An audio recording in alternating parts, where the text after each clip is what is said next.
penggunaan modal menurut Pak Nofri nih, misalkan dengan ada nasabah dengan dana 10 juta, lalu dengan leverage 1:100, itu gimana tuh Pak Nofri dia cara menyiasatinya agar terhindar dari yang namanya call margin tadi ya, dengan hubungannya dengan leverage tadi?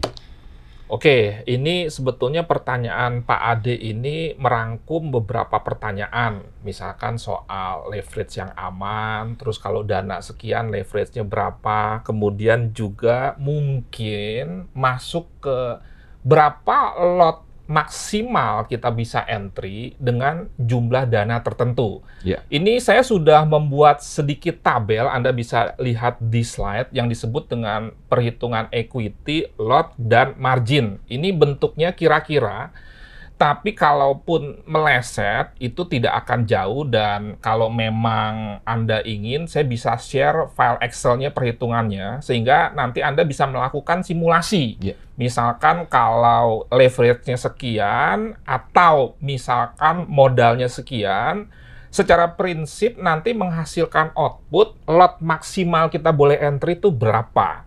Nah, ini pada tabel kalau Anda perhatikan dengan asumsi misalkan equity 10.000 ya. Ya, tinggal nanti dibagi 10 saja kalau Pak Ade tadi bertanya jika misalkan 10 juta. Okay. Tapi paling tidak sesuai dengan tabel dulu 10.000 atau 100 juta ya. Okay. Tapi jangan lupa, ini bukan berarti Anda harus buka akun 100 juta. Enggak. Ini hanya perhitungan saja. Perhitungan dan aja ya Pak ya. Silakan saja. Simple ya, nanti, tabel simple aja ya. Betul, berkaitan dengan matematis tadi. Tinggal Okay. 1/10-nya saja. Kalau misalkan tadi Pak Ade menanyakan 10 juta. Ini asumsinya kan kursnya 10.000 ya. Dan kalau kita bicara satu lot standar itu kan 100.000 unit. Kemudian di tabel saya sudah berikan ada beberapa leverage. Misalkan tidak ada leverage-nya 1:1, 1:50, 1:100, 1:200, sampai dengan 1:3000. Di Monex itu kan saat ini disediakan leverage 1:100 ya Pak Ade. Benar. Dan Anda harus memahami bahwa Monex punya kepedulian untuk menjaga dana Anda supaya tidak margin call dengan membatasi leverage. Jadi, mohon jangan sampai Anda justru berasumsi, wah, leverage-nya kecil banget. Sehingga ini tidak menguntungkan. Sekali lagi, leverage tidak berhubungan langsung dengan profit loss. Karena profit loss berhubungan dengan lot atau volume transaksi. Jadi jangan salah kaprah. Karena banyak sekali pemula yang meng-underestimate dalam tanda kutip 1:100 ini. Broker sebelah, bisa 1:500, 1:1000. Perlu Bapak Ibu ketahui, kalau kita bicara Amerika Serikat sebagai kiblat ekonomi dunia yang sangat benar-benar melindungi warga negaranya, itu hanya mengizinkan leverage 1:50 loh Pak. Tidak lebih besar dari itu, dan itu punya maksud baik. Sekali lagi, tadi saya sudah memberikan ilustrasi. Jadi, supplier membatasi kita untuk mengambil barang supaya jangan terlalu over ya. Terlalu over. Betul sekali. Jadi sikapi ini dengan positif. Nah, sekarang kita singkat saja. Kalau Anda perhatikan, umpamanya dengan leverage 1:100 dengan dana 10.000, Anda bisa entry maksimal 8 lot loh. Bahkan di beberapa broker ada perhitungan yang sedikit berbeda, bisa 10 lot. Tetapi saya di sini breakdown 8 lot. Anda bayangkan, dana 10.000 entry 8 lot. Bukan saja pemula tapi juga profesional. Ini berbahaya sebetulnya. Dengan dana leverage 1:100, dana 10.000, Anda bisa entry 8 lot. Nah, berarti kalau kita mengikuti persamaan matematika, dana 1.000, Anda bisa entry 0,8 lot. Itu sudah sangat besar Bapak Ibu sekalian. Jadi jangan sampai sekali lagi salah mengartikan pembatasan leverage ini akan membatasi Anda untuk entry. Karena menurut data di tabel ini, dengan dana $1.000 dengan leverage 1:100, Anda bisa entry 0,8 lot. Iya. Mohon maaf Pak Ade, ini gila kalau entry-nya 0,8 lot. Saya saja yang sejak tahun 2006 trading Ya. itu 10.000 paling 1-2 lot. Iya. Nah, berarti 10, kalau 1.000 kan 0,1, 0,2. So, kalau disediakan 1:100, kalaupun misalkan Anda mau hajar-hajaran lot, masa mau 8 lot per 10.000? Iya. Ini kan menurut saya terlalu berbahaya. Iya, iya. Kira-kira seperti itu, Pak Ade. Jadi, kita mestinya bersyukur kepada broker-broker yang memang membatasi leverage karena secara tidak langsung menjaga kita untuk tidak entry dengan lot gajah dalam tanda kutip. Over volume ya. Betul. Over volume. Over confidence, over volume itu yang paling. Nah, memang kalau lotnya besar, profitnya besar. Iya. Kalau profit. Iya. Tapi kan juga harus diantisipasi. Dan kita bukan dewa yang kalau entry itu pasti profit. Iya. Diantisipasi kalau loss. Loss-nya jangan sampai membuat equity kita tergerus dengan loss yang terlalu besar atau bahkan margin call. Ya, jadi kembali ke margin call tadi ya jadinya ya kalau kita over semuanya ya. Oke. Jadi sekali lagi Pak Ade, kalau misalkan dikatakan, wah brokernya hanya 1:100 leverage-nya, justru itu broker yang baik. Iya. Dan kita mengacu ke Amerika tadi 1:50. 1:50 ya. Ya. Gitu. Dan tetapi balik lagi ya, walaupun kita diberikan leverage 1:100, kalau entry-nya 10.000 8 lot, saya yakin margin call juga. Margin call juga. Makanya dari sini sebetulnya bisa kita tarik kesimpulan bahwa dalam money management, yang penting itu bukan leverage. Yang penting volume transaksi atau lot. Sebab di dalam money management, saya tidak pernah menekankan leverage. Iya. Artinya begini, terserah mau leverage 1:3.000, 1:1.000, 1:200, 1:100, yang penting entry-nya berapa lot. Dan kalaupun 1:100 Anda entry dengan lot yang terlalu besar, maksimal 8 lot, ya berbahaya Pak Ade.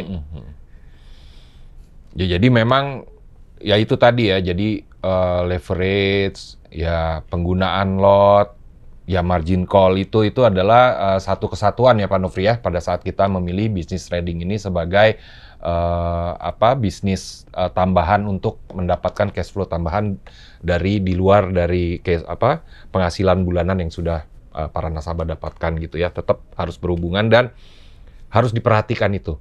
Makanya saya bilang abis ini coffee trade selesai, jangan lupa ikuti ilmu-ilmu dari Pak Nofri ya. Kelas-kelas dari Pak Nofri. Jadi lebih pintar. Jadi biar sudah expert pun juga tetap harus belajar ya Pak Nofri ya. Jadi belajar nggak ada batasnya ya.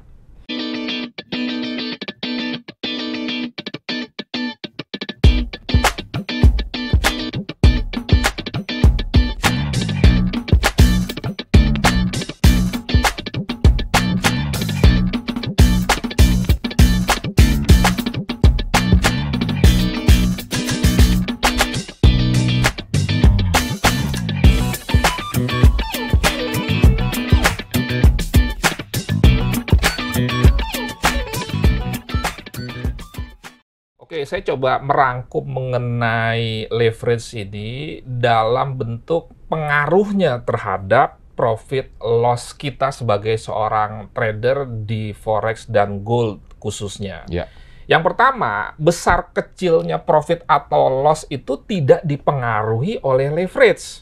Jadi mau 1:3.000, 1:1.000, 1:500, 1:100, itu tidak efek terhadap profit loss yang kita akan alami dalam dunia trading. Leverage itu hanya mempengaruhi besarnya modal yang kita setorkan. Tadi, simpelnya, kalau 1:100, kita berarti hanya menyetorkan dana 1/100 dari sesungguhnya.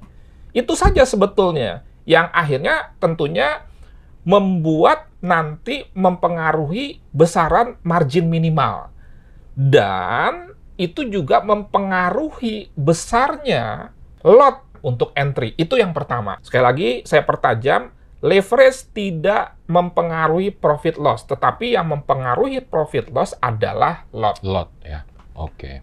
Oke, yang kedua, secara psikologis, tanpa perhitungan yang matang, trader pemula cenderung akan berani membuka posisi dengan lot yang sangat besar dan menambah, sudah lotnya besar, menambah posisi baru terus-menerus, itu yang disebut dengan averaging pada saat terjadi floating loss, dan ini menyalahi prinsip sektor real. Inilah yang disebut overload, overtrading yang menyebabkan MC. Dan kembali lagi, sebetulnya dengan adanya leverage yang kecil itu akan menekan agresivitas, khususnya pemula yang psikologinya tuh masih belum stabil, untuk tidak terus-menerus melakukan praktek-praktek averaging. Dan terakhir, yang ketiga, margin yang banyak dengan leverage yang besar tidak menjamin seorang trader akan mendapatkan profit yang besar.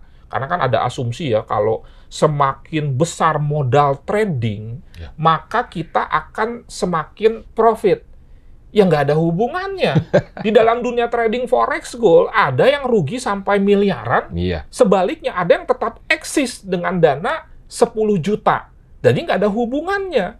Dan sekali lagi, kecilnya leverage sebetulnya suatu proteksi kepada trader untuk tidak margin call. Sekali lagi, jangan sampai kita salah. Pembatasan leverage 1:100 itu menyebabkan akhirnya profit kita menjadi lebih kecil. Tidak ada hubungannya. Tidak ada hubungannya. Ya, dari pembicaraan kita tadi, kita rangkum sebagai closing statement dari Pak Nofri nih, dari ilmu-ilmu tadi yang tentang p-value, lot, leverage, ya, margin call, ya, dirangkum. Silakan nih Pak Nofri nih, rangkumannya. Oke, sebelum kita masuk ke closing statement dari saya, sekali lagi saya mengucapkan terima kasih kepada Monex, bahwa Monex ini sangat peduli dengan edukasi dengan mengadakan acara-acara seperti ini. Closing statement-nya, kalau kita pertama bicara microlot, bahwa microlot ini penting. Seberapapun modal Anda, seberapa hebat pun kemampuan Anda dalam trading, tidak ada salahnya kita memulai trading itu dari lot yang terkecil. Dan itu bahasa saja mulai, bukan selama-lamanya. Dengan adanya microlot ini, kita juga bisa menguji sistem kita yang sebelumnya sudah dilakukan backtest bagus. Kalau di backtestnya nggak bagus, ya ngapain kita masuk? Dan jangan overconfidence. Mulailah seperti kita dagang dengan volume transaksi yang kecil. Mungkin nanti secara periodik, entah 1 bulan, 2 bulan, itu tergantung pengaturan Anda, naikkan lotnya. Jadi, microlot ini, apalagi saat ini masih Monex satu-satunya yang menyediakan fasilitas itu yang teregulasi Bapepti, saran saya dimanfaatkan secara maksimal. Baik Anda yang sudah punya account di broker lain, nggak ada salahnya untuk mencoba merasakan bagaimana microlot di broker lokal. Misalkan, bukan hanya di broker luar atau internasional. Dalam kaitannya dengan leverage, saat ini memang Monex menyediakan leverage yang hanya dalam tanda kutip 1:100. Tetapi itu justru bagus untuk supaya membatasi kita tidak hajar-hajaran lot. Lebih terkontrol ya Pak Nofri? Lebih terkontrol. Dan 1:100 pun tadi Anda lihat di tabel, bisa entry 10.008 lot, 1.000 0,8 lot patokan. Saya saja sebagai profesional 10.000 tuh 1-2 lot. Bagaimana misalkan pemula entry dengan lot maksimal dan itu bisa dilakukan sejumlah 8 lot walaupun leverage-nya hanya 1:100. Jadi, kalaupun Anda mau hajar-hajaran lot, dan itu saya tidak rekomendasikan, 1:100 itu masih bisa sebetulnya. Kira-kira seperti itu closing statement dari saya, Pak De. Terima kasih banyak Pak Nofri Simanjuntak atas waktunya pada acara Coffee Trade siang hari ini. Dan saya rasa pastinya masyarakat Indonesia ini merasakan manfaat dari ilmu yang diberikan Pak Nofri tadi, khususnya para trader-trader yang memang ingin serius menjalankan bisnis trading ini ya, trading forex dan gold ini. Oke, terima kasih banyak juga teman-teman semua atas waktunya menyaksikan video dari kami. Saya Aditya. Saya Nofri Simanjuntak juga mengucapkan terima kasih atas perhatian Anda, terima kasih juga ke Pak Ade, terima kasih kepada Monex, dan saya meminta maaf jika ada kata-kata yang tidak berkenan. Salam trading tenang senang, trading yang aman, nyaman, menguntungkan. Sampai jumpa di Coffee Trade berikutnya.